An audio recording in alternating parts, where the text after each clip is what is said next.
2 week for day 1. So, ito po ang ating Makabansa 1.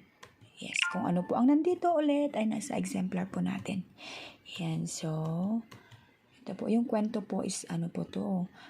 Link lang po ito sa ating exemplar pero ginawa ko po siyang ganyan.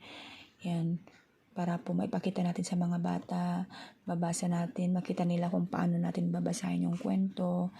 Yun, so talagang ginawan ko ng paraan para malagay ko po yung mga pictures niya dyan. So, disclaimer lang po sa may nagmamay-ari ng ating kwento na nagamit. Okay, so yan, pasensya na po. This is for the sake lang po na mapakita namin sa mga bata yung kwento. Kaya ko po siya ginawang ganyan. Nilagay ko po sa aking presentation. Okay, so yan po. May mga kwento tayo, may mga questions tayong papasagot. Yan, mga tauhan, ganyan.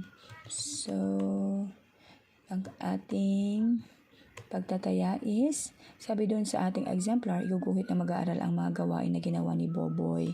Pero meron pa rin ako dito nilagay yung tama o mali enrichment activity nila regarding din po sa kwento na nabasa natin para sa kanila.